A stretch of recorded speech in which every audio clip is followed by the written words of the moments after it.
Ceci est mon histoire. Un an avant de quitter l'autre définitivement, je réalise que je suis une loque. Je passe le clair de mon temps à pleurer et à me plaindre de lui. J'ai constamment mal au cœur et j'ai une mine à me repousser moi-même. Bien que je sois femme mariée et mère d'un adorable garçon, et d'une petite fille sans histoire, je me sens seule au monde. Je vis à l'autre bout du monde avec pour seule connaissance l'autre. J'avais tout laissé dans mon pays pour le suivre, mes enfants y compris. À un été avec maman et à deux avec la grande sœur de l'autre. Selon ses dires, cette situation ne devait durer que le temps de mon intégration dans le pays d'accueil. La paperasse a traîné au niveau de l'immigration. L'autre qui avait déjà passé 4 ans dans ce nouveau pays sans moi a continué à vivre comme s'il était seul même après mon arrivée. Les soupçons de désintérêt, d'irresponsabilité et même de méchanceté que j'avais bien avant de le rejoindre dans ce nouveau monde se sont confirmés. Tel un baptême de feu, son indifférence et sa froideur vis-à-vis des gaffes qu'il perpétrait m'ont amené jusqu'à ce miroir dans lequel je me suis vue et j'ai poussé un cri d'effroi. Je n'étais même pas l'ombre de celle que j'avais toujours voulu être. J'étais une chose qui semblait respirer et marcher. Cette chose que j'étais devenue n'avait pas de destination. Où étaient passés tous mes rêves ? Où était passé l'homme avec qui je croyais avancer à pas sûr ? J'ai eu comme impression que je vivais avec un étranger et cela faisait une éternité que cette situation perdurait. Quand j'ai pris conscience du bourbier dans lequel je me trouvais, j'ai néanmoins décidé d'intégrer l'idée générale que ce sont les toits qui cachent tout. Apparemment tous les couples ont des problèmes. J'ai voulu vivre cette hypocrisie pleinement en me focalisant sur mes enfants et leur bien-être. J'ai voulu m'habituer telle la grenouille piégée dans de l'eau ébouillantée. J'ai commencé à ignorer l'autre. Je me suis trouvé de nouvelles activités pour m'occuper. La passion pour le sport que mon oncle m'avait transmis a ressurgi. Je courais pour le plaisir de courir. J'ai même appris à faire du vélo toute seule. J'ai découvert, à vélo, le quartier et la ville où je venais d'aménager. Je me sentais mieux partout ailleurs que dans ce 4,5 où nous vivions. Cela a duré des mois.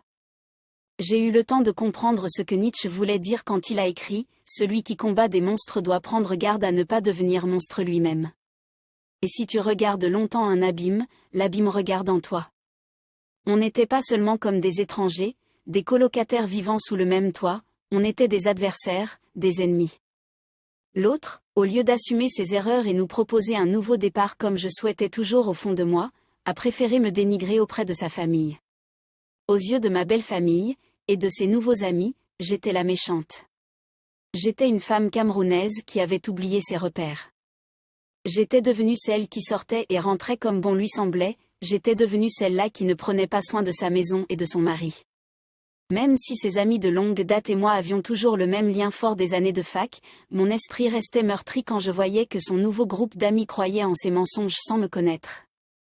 Je n'avais plus d'énergie pour prouver aux gens que je n'étais pas celle qu'ils avaient entendu que j'étais. Alors, j'ai arrêté de regarder dans l'abîme. L'option de le quitter m'a envahi. J'ai imaginé tous les scénarios possibles.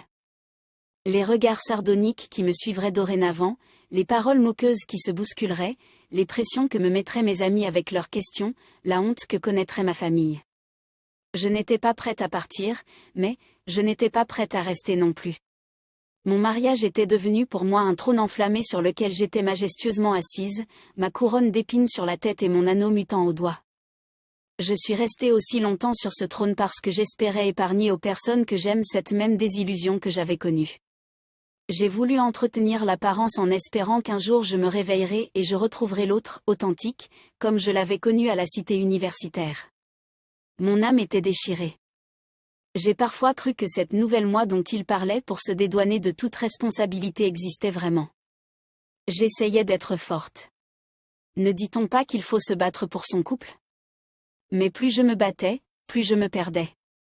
Je me mettais devant la porte pour l'empêcher de sortir. Je m'asseyais dans sa voiture pour qu'il soit obligé de m'amener avec lui. Je voulais savoir d'où il venait à certaines heures. Il ne me donnait jamais d'explication. Il ne daignait même pas me regarder avec humanité. Je n'existais pas. Quand j'étais en colère, je m'imaginais le défenestrant. Et quand j'étais triste, je me voyais sautant de cette même fenêtre du 3e étage où nous vivions. Mon cœur palpitait constamment, j'avais du mal à respirer.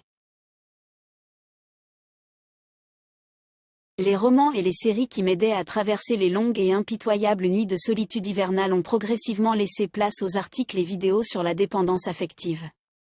Je voulais me détacher afin d'arrêter de souffrir. Malgré mes efforts pour l'ignorer, je sentais qu'il y avait autre chose de plus profond qui m'insupportait. Entre ces indifférences, il trouvait toujours le moyen de glisser 2 mots qui me faisaient éclater en sanglots. Je continuais à me ridiculiser devant ses amis et sa famille. J'avais déjà compris que je valais mieux que ce qu'il voulait me faire croire, mais je ne souffrais pas moins de ce largue émotionnel répété. Puis, je suis tombée sur le terme manipulateur pervers narcissique dans une capsule vidéo.